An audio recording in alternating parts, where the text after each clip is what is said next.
Welcome to the Stage Analysis Members Weekend video. It's Sunday the 21st of August 2022 and we've got a few things to run through this evening. I'm gonna start tonight's video with an example of a more complex stage 1 base structure that can form sometimes, where you have a minor stage 1 base that then attempts to make an early stage 2 breakout, which then fails, and then we form a secondary base and we get a base on base type scenario, which then forms a much broader stage 1 base.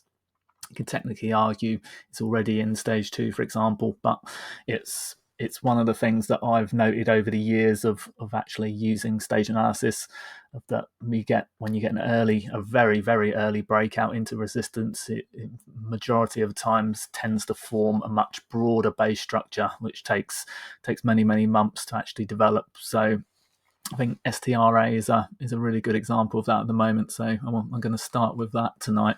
Then I'm going to go through some of the weeks. There was a few stage 2 breakouts this week and a few other stocks, stage 2, some pullbacks within stage 2.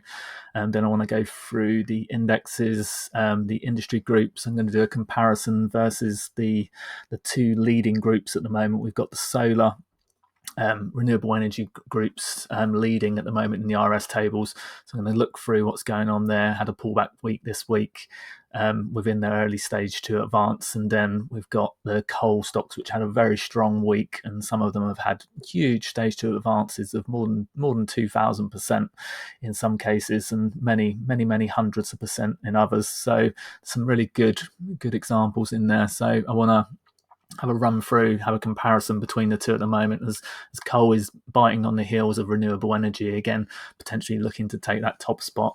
And this week's major mover, which was exploration and production, there was a lot of stocks from that group starting to come up in the watchlist scan. So have a brief look through that, as obviously I'll be going through some of those in the watchlist itself. Then later on in the video, we've got the market breadth section, the IBD industry groups, sector bell curve based on the Bullish percent index, and I'm going to go through the watchlist stocks in the later part of the video. So right, let's start today's video with this more complex stage 1 base example. As I know, there's a lot of people learning stage analysis at the moment with obviously the Trade Align course that they've collaborated with Stan on. So I know feel like there's a lot of questions out there at the moment, so I thought it'd be useful to do something a little bit more advanced, as just doing a lot of stuff from the book really in a more overview format. So I thought it'd be useful to do a more advanced concept, as these do come up quite often. So and it's a big part of one of the things that is a big part of the method is what we call the opportunity costs.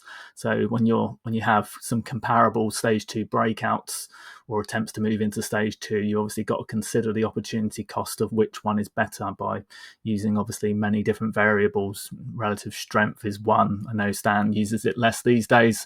I found through my studies over the years that I still find it essential personally. So, and I know obviously the Can Slim traders on the forums and that use the site obviously use it quite religiously as well. So I think it's a very important part of the method still. Whether Stan uses it as much these days or not is not important in that regard. It's whether you find something useful or not. So for me, the stage 2 breakout point very rarely happens without the RS crossing above the zero line. So I think it's a very, very useful tool when learning the stages, as you tend to notice stage 2 much easier when the relative strength line is starting to move strongly above the zero line, and the zero line itself begins to rise.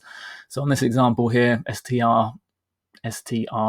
So at the moment I've marked up that we've got a volatility contraction pattern. So Mark Minervini's VCP pattern at the moment, potentially on this one, within what I call raised stage 1 base.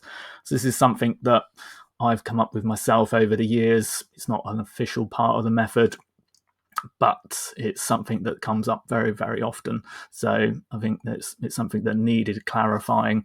And so we can see in here we had some preliminary support down here, then it moved into a selling climax. So we got preliminary support, then it moved into a selling climax. We had some spring type action, then we've had an automatic rally. So in theory, down in this area in here, we've got a potential stage 1 base forming underneath the declining 30-week moving average there. You can see the 30-week moving average started to flatten out around this area. So in theory, around this area here where it was just topping out, it was potentially starting to move into early stage 2. I say potentially, as there was very little in the way of volume. There wasn't much in the way of a breakout as such, and it was moving into an area of old resistance in here, so which also formed on top of another major area of resistance. So there was good probability at this point in here, as it was moving into a resistance zone on low volume, that it would start to turn around and drop back down again. So you can see from this point here, it failed. We had a significant reversal bar and it pulled back in. So for me, that's what I call a failed stage 2 breakout attempt into resistance. So you can see here we've got this change of behavior that I look for when we're looking for that, when we're trying to identify a potential stage 1. So you can see here we've got the selling climax into the automatic rally with as a change of behavior here. So this basing here was much more minor. So we drop down onto the weekly chart again, a cleaner version, and then start to go back in time a little bit here. So if I take this back to the point where the base was starting to develop in here, so let me get closer to the point. So you can see before this significant reversal bar, the spring type action in here, this was still very much in stage 4B. So at this point, so not even stage 4B minus at this point, this is stage 4. This is late in stage 4, which is called stage 4B.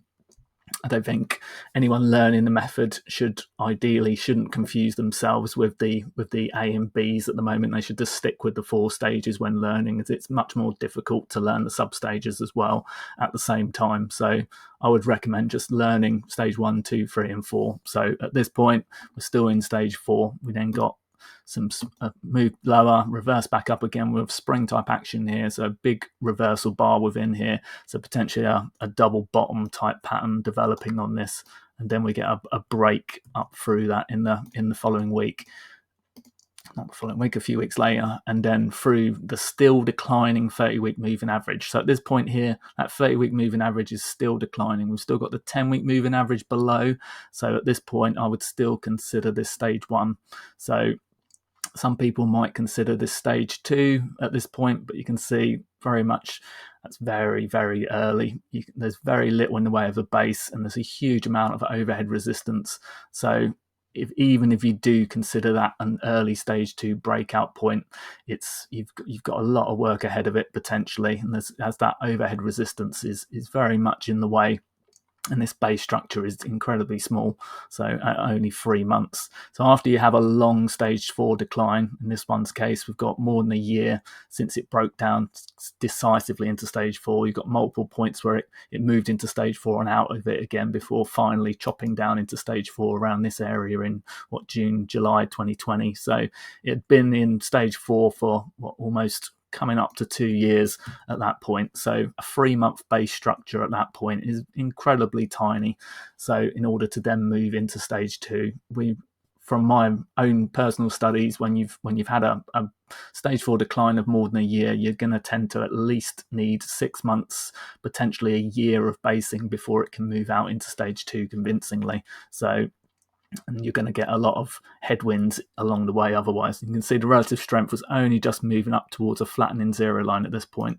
So you can see if we follow through the weeks here, it moved up, and then at this point in here, you've got the 10-week just starting to cross a flattening 30-week moving average here.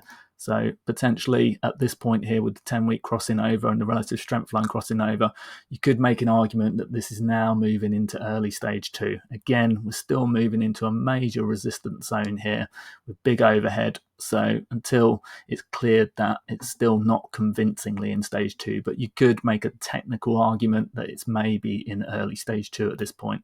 As you can see, this is where it started to pull back, and then that's where that initial stage 2 move failed. So at this point here, when you get a failure like that, I then consider it obviously broadening the stage 1 base. So you start to draw your stage 1 base out, and you start to broaden it out, and then this gives you your new stage 2 breakout level to work with.